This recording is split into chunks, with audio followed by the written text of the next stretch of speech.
Welcome to the first live session of B2B E-Commerce Accelerated. My name is Ruben, I'm the Chief Revenue Officer at Sana, and I'm here together with my valued colleague Tim. Thanks, Ruben. My name is Tim, I'm EVP of Enterprise here at Sana Commerce, and together with Ruben, we started the B2B E-Commerce Accelerated to help B2B sales leaders crush growth targets and move more efficiently. Typically, we speak amongst each other, or sometimes we have an external guest, and sometimes we're live. Well, actually, this is the first time live for us, so it's very exciting, but also nice. Absolutely, Tim. Yeah, it's great to be here and great to have our guests joining into this first live session.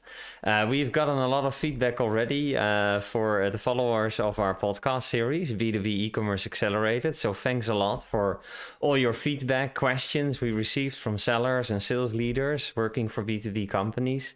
And also great to have already many guests in our podcast series. So in this live session, we will actually do this every second Tuesday of the month, I should say. We will have a live session where we will talk about any topics related to, again, B2B sales leaders and how commerce can help drive companies, B2B companies as well. Really. So feel free also in this live session to drop any questions that you might have, then we will be able to answer them. We have the screen in front of us, so we will have a look and let's see what's coming. So Tim, what are we going to discuss today actually? B2B sales, obviously, but particularly how B2B sellers are sabotaging your B2B e-commerce. Sabotaging. That's a strong word. Yes, Please I know. Explain yourself. I know.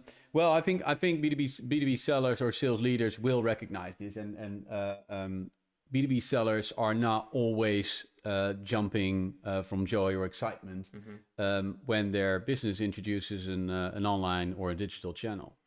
And sabotaging is maybe indeed a little bit too strong of a word, but certainly many B2B sellers are not actively advocating for an online channel, and for good reasons. That's oftentimes for good reasons. I think that ties into one of the reasons why we started this podcast series, right? The lack of adoption that we see basically across the globe when it comes to customers using the e-commerce platform, specifically in the B2B industry. Very low adoption rates typically, and struggles with adoption. And I think this topic, right, ties into adoption as well, where we see that salespeople are not always using the e-commerce platform, and they are maybe not really adopting it. No, oftentimes, so I think much of it has to do with emotion. B2B sellers are often afraid of the change, or concerned or worried by the change, and also potentially by the threat. I think that's maybe something that is common for every introduction of new technology. Well, there's introductions of new technology all the time, and maybe particular in this day and age with AI and all those different technologies being introduced. Apple yesterday with some new twists to technology, and people, human beings, are by nature maybe feel threatened for their jobs, or so that B2B sellers are humans, right? So they're no different than any other human being. So definitely. They're afraid. There's reservation, but also there's a lack of trust oftentimes. Trust in the reliability of the channel, trust in the accuracy of the channel, right? End of the day, it's your face and it's your reputation and your name. You are the one that is facing the customer. Absolutely. And if it's good, that's great, because then it's you also getting the shine. But if it's not good, then it's also reflecting on you.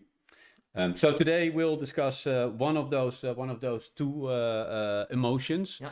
And we'll hone in on why B2B sellers are afraid, and why they are worried they do not get the recognition they feel they deserve when a digital channel is implemented. Yeah. Absolutely. No, thanks, Tim, for introducing the topic. And I think when it comes to this recognition, right, it was also in one of the previous episodes that one of the sales leaders explained that this was for them a big success, that they did give recognition to their sales teams. But we also know with many sales leaders that we spoke to and many B2B companies that the recognition is not really there, right?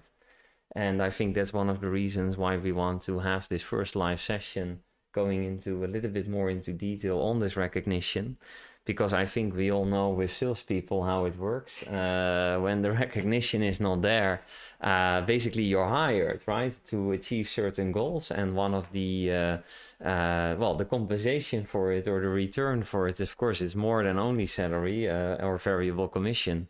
But one of the returns of doing your job well is that you get these bonuses basically, and if you don't get that recognition, then basically you're not giving the right incentives, perhaps. Absolutely, and I think I agree. I think recognition is important for everyone. Absolutely, and maybe particularly for B2B sellers, right? Because as a B2B seller, it is so visible what you do, right? As you say, you are hired to bring in those sales results, those commercial results, and it is so visible whether you do or do not meet those goals and reach those results. That makes it maybe for a B2B seller makes you extra vulnerable, or makes you extra maybe cautious, or also sometimes extra driven to make sure that you get to those goals, right? So that's part of it, and the commission side is definitely part of it too. Yeah, absolutely. Let's maybe dive into some of the commission models or how this could work in a minute. But I remember maybe an anecdote from the time I was selling myself still and helping B2B companies with e-commerce. And I do remember that especially I would say in maybe smaller mid-sized companies where still, for example, the owner is managing the company, and in some cases where I was involved had a very strong opinion on the fact that salespeople and sales teams shouldn't get the incentive or shouldn't get the recognition of the e-commerce platform.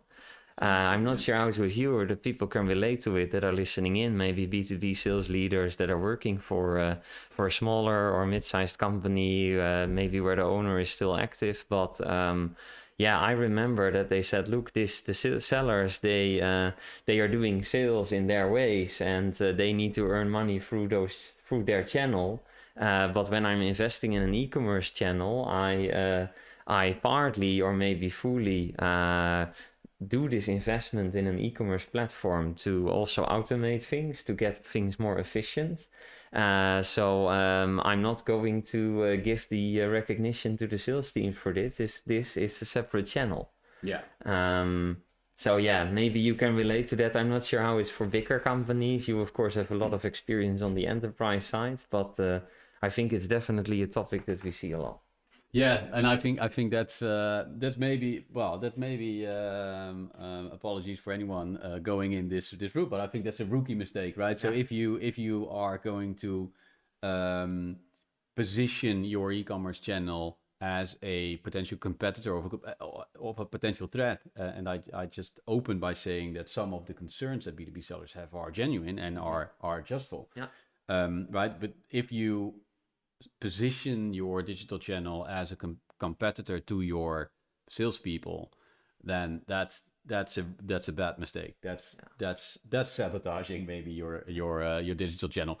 So it starts with indeed recognizing the revenue to the salespeople regardless of channel, right? So we'll dive into the comp topic in a little bit, but if you want your salespeople and your customers to embrace omni-channel, right? Because again, we always say this, and we say this so often: e-commerce and B2B e-commerce is not here to replace offline sales.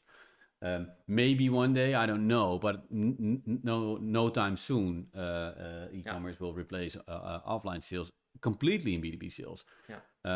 So if you want to really create that omni-channel experience for your customers, then you also need to make sure that your people do not feel threatened by that channel, right? Because then it will never fly. Responding to your question on whether I see the same thing with enterprises, a little bit less so.